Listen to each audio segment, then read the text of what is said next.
Ito! Oh, hell no! Boy. So, what's up sa inyo guys? Mga tol, kumusta na kayo mga tol? What's up sa inyo mga tol? Mga bay, mga kabisdak na tudya. Kumusta naman mo? So, pagpasensyahan nyo na ang maingay. Ayan. So, mainit talaga ngayon ang Maynila at wala pa talagang tubig. Mahirap sa tubig ang Maynila ngayon. So, nagpatapat lang tayo sa electric fan para masyadong hindi tayo mahalata na napapawisan. I still love you! Kasi hindi tayo makakaligo talaga dito guys kasi ang hirap ng tubig ngayon. So, napindot mo to, ang video na to dahil sa tips na paano mapabilis na ma-approve ni YouTube. Pero bago yan, magpasalamat muna ako sa mga nag-view, nag-subscribe sa channel na to. So maraming salamat sa inyo guys. At ayun na nga, sa mga YouTuber din na mga kagaya kong small YouTuber. So maraming salamat din sa mga pagsuporta ninyo. So sa mga small YouTuber natin dyan, pinapasalamatan ko yung nag-share, nag-tag sa akin sa Facebook na mayroon ng ads. So si shoutout kay Hazel Ombos, so isang YouTuber din. At i-shoutout ko yung pinaka inform sa akin na may ads na yung yung videos ko. I-shoutout ko si Frederico Oy. So shoutout ko yung mga YouTuber natin, shoutout ko muna sila. Yung mga laging talaga active lang sila, nag-upload. So shoutout natin si Kit Break ba yon? Taga Pakuan. So shoutout sa taga Pakuan. Si Dina Rose. Ulitin ko na si Hazel Ombos, ayun lang siguro yung mga nasa na kabayan ko na nag-YouTube. So i-shoutout ko yung mga mga lahat na lang. Shoutout ko yung mga ngayon. Bagong mga YouTuber na active talaga. Nag-upload sila eh. So ayun na nga guys. Dito na. So guys, maraming salamat at tayo na approve na tayo ni YouTube at na-partner niya tayo. So ayan. Kita niyo yan. So ayan, na partner tayo ni YouTube at may ads na nga yung mga videos natin. Simula na talaga at parang ang saya ko na talaga na naging part na ako ni YouTube. Yung kakaiba yung feeling na isa ka na talagang legit na YouTuber kasi ayun na nga, na partner ka na. Parang mo sa sarili mo na parang kasali na talaga ako sa YouTube. So YouTube pala. So, ayun na nga, maraming salamat at na-partner na tayo. At, ayun, di na natin to patagalin pa. Ito yung ginawa ko guys. Bakit ako madaling na-partner ni YouTube? Tips para madali kang ma-approve ni YouTube. Tips para madali kang ma-partner ni YouTube. So, tips ito para madaling malagyan ng mga ads ang mga videos mo. So, dun muna tayo sa mga bawal. So, itong mga bawal guys, huwag nyo talagang gawin to kasi isa din to sa magpapatagal sa inyo na ma-partner kayo or ma-review kayo ni YouTube. So, number 1 na bawal. Bawal copyright. So, alam mo naman siguro yung mga rules sa copyright. So, bawal gumamit ng mga music na hindi sa'yo or yung mga music na ginagamit mo lang pang background. Marami naman kang makukuha dyan na mga background music, mga no copyright. Pero ingat pa din sa mga music na mga no copyright kasi pag yung video mo nag-views yan ng marami, biglang biglang hindi na nag-copyright yung music na ginamit mo kasi gusto din nilang kumita. So ingat din sa pagpili ng music.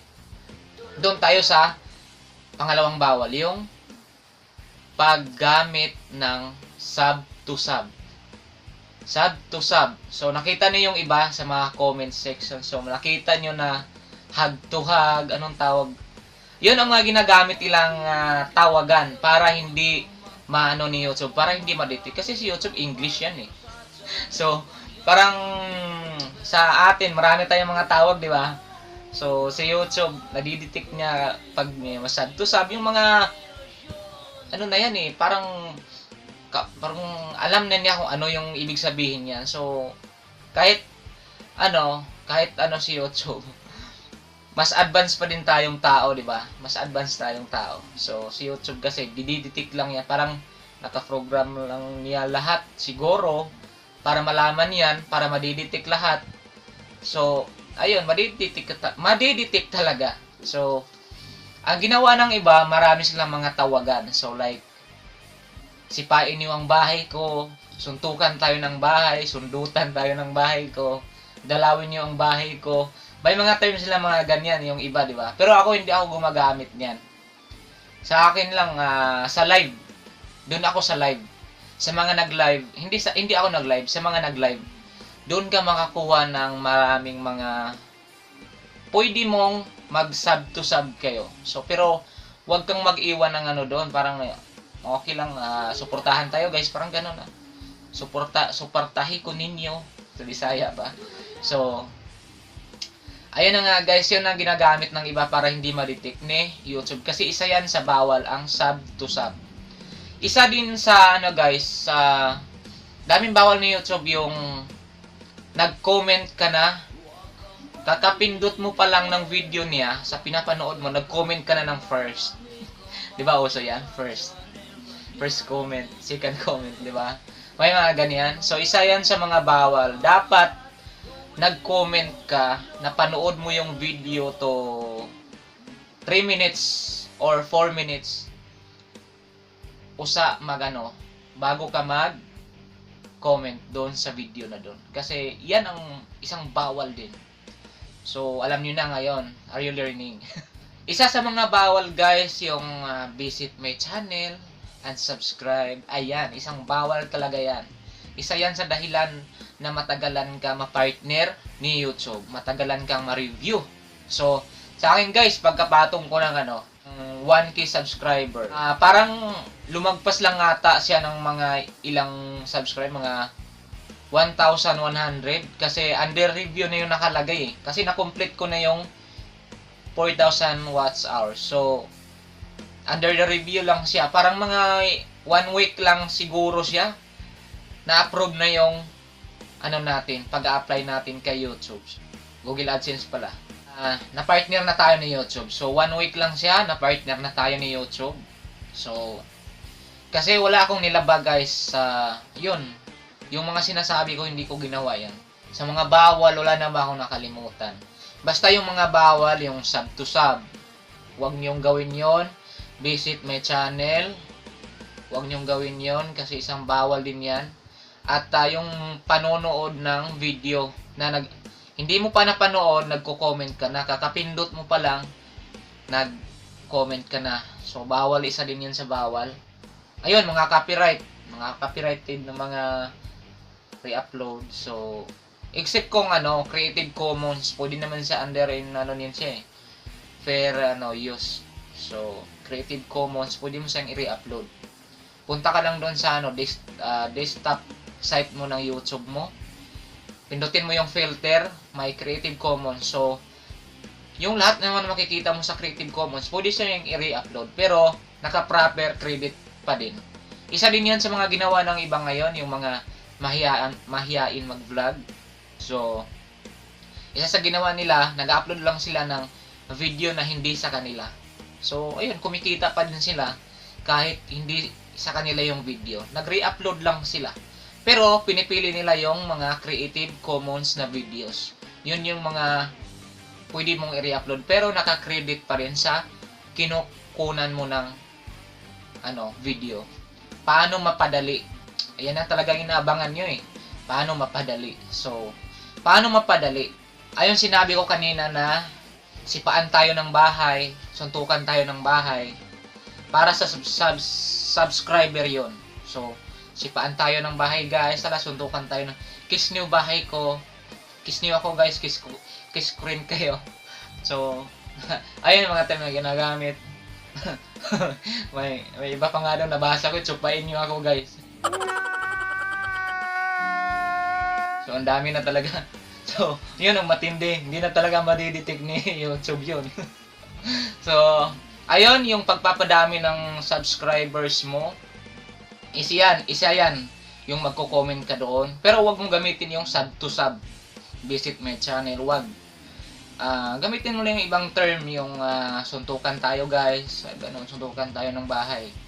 So, ibig sabihin doon, subscribe ka, pindutin yung mga ano mo. So, ang iba, sinusuntok ko na ang pintuan mo at pinipindot ko na yung kampana. So, ganun yung mga term nila para hindi ma-detect. Kasi bawal talaga yung sub to sub. So, isa yan sa tips para paano mapadami yung subscribers mo. So, sa 4,000 watts hours. So, sa akin guys, hindi na ako nahirapan pa na makomplete ko yung 4,000 watts hours, yung kabuuhan ng video na nanonood sa'yo. Yung mga taong nanonood sa video mo. So, sa akin din ako nahirapan kasi may isang video ako na umabot road to 300k na siya ngayon. So, ayan. Isang malaking tulong sa akin yun kasi doon pa lang na-complete ko na. So, pinoproblema ko na lang noon kasi madali lang mga 150k ata ang views, na-complete ko na yung 4,000 watts hours. So, yung subscriber ko ang hinihintay ko kasi nasa 800 pa lang. So, na-complete ko na yung 400 watts hours. Yung subscribers ko, wala pa. So, parang nawalan ako ng pag-asa nun. Parang, sige, hayaan na nga. Hanggat dumami yung views ng parody na buwan. So, doon parang marami ding nag-subscribe kasi naaliw din sila. So, yun ang ginawa ko. Kung mahilig ka sa kanta, pwede kang mag-cover or gawan. Ang ginagawa ng iba ngayon guys, para madaling ma-reach nila ang 4,000 watts hours, ang ginagawa nila para silang reporter. So, kung ano yung mga viral ngayon, mga news or ano yung mga uso ngayon, like yung pagkamatay ni Chocolate, at yung mga kahit sa iba nga sa PBB, mga update.